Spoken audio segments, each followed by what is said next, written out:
55 நாள்ல 1,00,000 ரூபா சம்பாதிக்கணும்னு சொல்லிட்டு சேலஞ்ச் பண்ணியிருந்தோம். இன்னைக்கு 7வது நாள். நாங்கள் எவ்வளோ சம்பாதிச்சிருக்கோம்னு சொல்லிட்டு பார்க்கலாம். வெற்றிகரமாக ஒரு வாரம் ஓட்டி முடிச்சிட்டோம். இந்த ஒரு வாரமா நம்ம தூங்குறது பார்த்தா எப்படி இருந்தாலும் ஒரு தினமும் 3 மணிலேருந்து ஒரு 4 மணி நேரம் தான் தூங்கியிருப்போம். ஏன்னா உடம்பு அந்த அளவுக்கு டயர்டாக இருக்கு. முகத்தை பார்த்தாலே தெரியும். இன்னும் 7 வாரம் ஓட்டினோம்னா கண்டிப்பாக நம்மள புக் பண்ணி இந்த வண்டியில் அனுப்பிச்சிருவாங்க. அது மட்டும் கன்ஃபார்ம் நினைக்கிறேன்.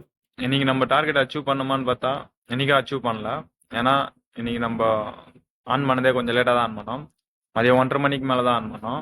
1:30 மணிக்கு ஆன் பண்ணி நைட்டு 12 மணி வரையும் ஓட்டோம். ஊபரில் 1352 ரூபா ஓட்டியிருக்கோம். ரேபிட்டோவில் 178 ரூபா ஓட்டியிருக்கோம். ஓலாவில் 60 ரூபா ஓட்டியிருக்கோம். போர்ட்டரில் ஒரு ரூபா கூட ஓட்டல இன்னைக்கு. இது எல்லாத்தையும் மொத்தமாக கூட்டினா 1590 ரூபா வருது. அப்புறம் இன்னைக்கு செலவானதுன்னு பார்த்தா பெட்ரோல் வந்து ஒரு 220 ரூபாய்க்கு போட்டோம். அப்புறம் ஒரு ஜூஸ் ஒன்று குடித்தோம். அதுக்கு ஒரு 70 ரூபாய் செலவாயிடுச்சு.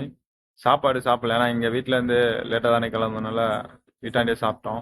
1590 ரூபாயில இருந்து இன்னைக்கு செலவானது எல்லாத்தையும் மைனஸ் பண்ணா 1300 ரூபா வருது. இன்னைக்கு நம்ம ஓட்டுனது வந்து 1300 ரூபா 7வது நாள்.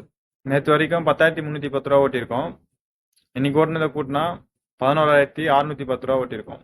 7 நாளைக்கு 11,610 ரூபா ஓட்டியிருக்கோம். நம்ம 7 நாளைக்கு ஓட்ட வேண்டிய அமௌண்ட் எவ்வளோன்னு பார்த்தா 12,740 ரூபா. ஆனால் நம்ம 7 நாளுக்கு ஓட்டி வச்சிருக்கிறது 11,610 ரூபா. 1,130 ரூபா கம்மியாக ஓட்டி வச்சிருக்கோம் 7 நாளைக்கு. இந்த 1,130 ரூபா சம்பாதித்து ஒரு நாள் ஃபுல்லாக ஓட்டணும். அடுத்த வாரத்தில் எப்படியாவது இந்த 1,130 ரூபாவை டேலி பண்ண பார்க்குறோம். தொடர்ந்து ஆதரவு தாங்க. மறக்காம வீடியோவை ஷேர் பண்ணுங்க.